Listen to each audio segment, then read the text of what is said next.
చివరిగా కొందరు భక్తులు, కొందరు మనుషులు ఏమన్నారో నేను మీకు చూపిస్తాను. చెదిరిన ప్రజలు అనే దాంట్లోనే బాబు మనుషులు, పెద్దలు ఏమండి, పోతనామాత్యుడు, తర్వాత వేమన గారు, ఇలాంటి వారు కూడా మన దేశంలో ఏం నమ్మారు ఒకప్పుడు చూడండి. మీకు స్క్రీన్ మీద చూపిస్తారు ఒక్కొక్కటిగా. ఫస్ట్ ఆఫ్ ఆల్ వేమన గారు ఎంతమందికి తెలుసు? వేమన శతకాలు తెలుసు కదా. ఆయన ఏమన్నాడు తెలుసా? చిత్రమెంత గొప్పది మహిమను కన్నది చిన్నది కుమారుని, తండ్రి లేని కుమారుడు తాతృనీలున్, విశ్వధాభిరామ వినురవేమ అన్నాడు. ఆమేన్. చిత్రం ఎంత గొప్పది, మహిమను కన్నది చిన్నది. ఒక కన్యక మహిమను కనబోతుంది. ఎలా తెలిసినకి? నేను మళ్ళీ చెప్తున్నాను, ఆ ప్రజ ఈ ప్రజ అనే వ్యత్యాసం నా దేవుడికి లేదు. యథార్థముగా మొరపెట్టు వారికి ఆయన సమీపమే కాదు, వారిలో నుండి సత్యం కూడా మాట్లాడుతాడు దేవుడు. ఎలాగైనా ప్రజలకు సత్యం చెప్పాలని దేవుడు దీనులను లేవనెత్తుకొని వాడుకునే దేవుడు ఆయన. సత్యము ఎవరి ద్వారానైనా బయటికి వస్తుంది. ఆ రోజుల్లో అన్యజనులలో నుండి కూడా దేవుడు ప్రజల్ని వాడుకున్నాడు. బిలాములాగా, కోరేషులాగా వాడుకున్నాడు ఆయన. నెక్స్ట్ చూడండి, నెక్స్ట్ పోతన రావాలి దీని తర్వాత. చూడండి, సరే పెట్టండి. ఈయన పేరు జొరాస్టర్. ఈయన పేరు ఏమిటి? జొరాస్టర్ అంటే పారసిక దేశ మతస్థుల యొక్క పెద్ద ఆయన. జొరాస్టరిజం అని ఉంటుందన్నమాట. జెండ్ అవెస్త వీరి పుస్తకం, వీరి గ్రంథం. ఈయన ఏమన్నాడంటే, సర్వోన్నతుడైన దేవుడు పుట్టబోతున్నాడు. ఆయన పుట్టినప్పుడు ఆయన నక్షత్రం ఆకాశమును ఉదయిస్తుంది. మనం గుర్తించేంత వరకు ఆ నక్షత్రమే మనకు మార్గం చూపిస్తుంది. ఏ తరమైనా ఎప్పుడైనా ఆ నక్షత్రాన్ని గుర్తుపట్టండి అని వాళ్ళ ప్రజలకు ప్రవచన రూపంలో మాటలు రాసి పెట్టాడు వారి గ్రంథంలో. ఎలా తెలుసు వారికి? దేవుడు అందరిని చెదరగొట్టడమే కాదు, తనను గుర్తుపట్టడానికి కొన్ని గుర్తులు కూడా ఇచ్చాడు నా దేవుడు. దేవునికి స్తోత్రం. నా దేవుడు పక్షపాత ధోరణి గల దేవుడు కాదు, యూదులకే దేవుడు కాదు, ఆయన అందరికీ దేవుడు. ఆమె. నెక్స్ట్ చూడండి, దీని తర్వాత నెక్స్ట్ వివేకానందుల వారు. ఈయన ఏమన్నారు తెలుసా? అసలు అమెరికా వెళ్ళి యేసుప్రభు మావాడే అని చెప్పొచ్చాడు ఈయన. ఆమె. యేసుప్రభు మావాడే అని చెప్పాడు. అంత మాత్రమే కాదు, అక్కడికి వెళ్ళి ఆయన మాట్లాడటమే కదా, ఆయన తన పుస్తకాల్లో కూడా ఓంకార స్వరూపుడే క్రీస్తు అని రాశాడు ఆయన.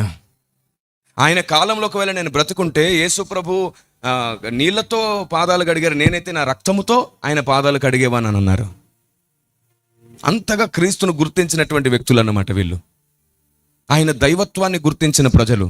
అంటే ఇలాంటి మాటల ద్వారానైనా ప్రజలకి క్రీస్తు పట్లున్న అవగాహన పెరుగుతుందని దేవుడు అలాంటి కొన్ని మాటలు కూడా పలికించాడు. చూడండి, నెక్స్ట్ చూడండి, నెక్స్ట్ ఈయన పేరు ప్లేటో. ఈయన పేరు ఏమిటి? ప్లేటో. ఈయన ఏమన్నాడు తెలుసా? సర్వోన్నతుడైన దేవుడు పాలస్తీనాలోనే జన్మించబోతున్నాడు, ఆయన ద్వారానే మానవాళికి రక్షణ అని అన్నాడు. నెక్స్ట్ ఇంకొక మాట ఉంటుంది చూడండి. ఈయన పేరు వీరబ్రహ్మేంద్ర స్వామి. ఈయన ఏమన్నారు తెలుసా? కలియుగంలో వీరభోగ వసంతరాయుడు రాబోతున్నాడు, అతనే సమస్త ప్రపంచాన్ని ఉద్ధరిస్తాడని చెప్పాడు. వీరభోగ వసంతుడు అంటే ఎవరు తెలుసా? వీర అంటే రాజు, భోగ అంటే ఆర్భాటం, వసంతుడు అంటే పెళ్లి కుమారుడు, రాయుడు అంటే తీర్పు తీర్చేవాడు. చివరిలో దేవుడంట రాజు వలె ఆర్భాటముతో పెళ్లి కుమారుడై తీర్పు తీర్చడానికి రాబోతున్నాడు అని చెప్పాడు ఈయన. తెలియకయే సత్యం మాట్లాడారు. తమ ప్రజలు సత్యము కొరకు నిరీక్షణ కలిగి ఉండేటట్లు దేవుడు చాలా మందిని వాడుకున్నాడు. మీరు చెప్పండి, గాడిదను కూడా వాడుకున్నాడా లేదా బిలామును గద్దించడానికి? మరి మనుషుల్ని వాడుకుంటే జాతిని చూస్తారేమిటి, మతాన్ని చూస్తారేమిటి? ఈ మాత్రం అవగాహన లేకపోతే, వివాదాలు కాకపోతే ఏమొస్తాయి? నెక్స్ట్ ఖచ్చితంగా వివాదాలు వస్తాయి. ఏమండి? ఈయన పేరు పోతన. ఈయన ఏమన్నారు తెలుసా? ఎవని చే జనించు జగమెవని లోపల యుండు లీనమై, ఎవని యందు డిందు పరమేశ్వరుడెవరు, మూల కారణం బెవడనాది మధ్యలయుడెవడు, వాణినాత్మ భౌనీశ్వరన్నే శరణంబు వేడదని అన్నాడు. అంటే అర్థం ఏమిటో తెలుసా? ఈ సమస్త సృష్టి స్థితికి లయాలకు కారకుడెవరో ఆయన ఒక్కడే, ఆ ఒక్కడిని తప్ప నేను ఎవరిని ఆరాధించను అన్నాడు ఆయన. అంటే వీళ్ళు కూడా ఒక్కడిని వెతికారు, కానీ పరిస్థితులు, కాలములు వారిని ఇంకో వైపు నడిపించేశాయి.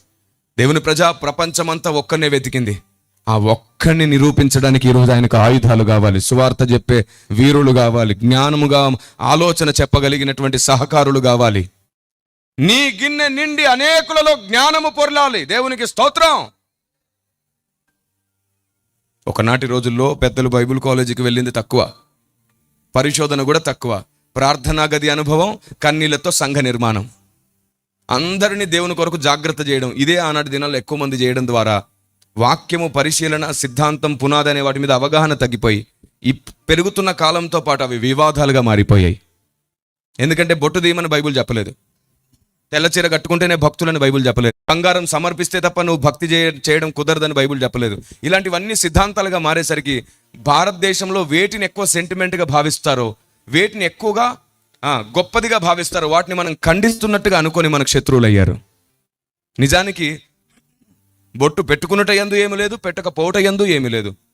తెల్ల బట్టలు వేసుకున్నట యందు ఏమీ లేదు, వేసుకొనకపోవట యందు ఏమీ లేదు. సమర్పించుకున్నట యందు కాదు, సమర్పించకపోవట యందు కాదు. సువార్త, బోధ మూడే విషయాలు ఆధారం చేసుకుని ఉన్నాయి. ఒకటి, సృష్టికర్త అయినవన్నీ తెలుసుకోవాలి. రెండవది, ఆయన్ని ప్రాణంగా ప్రేమించాలి తెలుసుకున్నాక.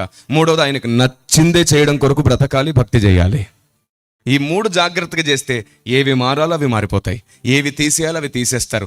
భక్తి పెరుగుతున్న కొద్దీ మార్పు, భక్తి పెరుగుతున్న కొద్దీ పరివర్తన, దానికదే వచ్చేస్తుంది, రూపాంతరం పొందే వరకు నడిపిస్తుంది. Praise the lord.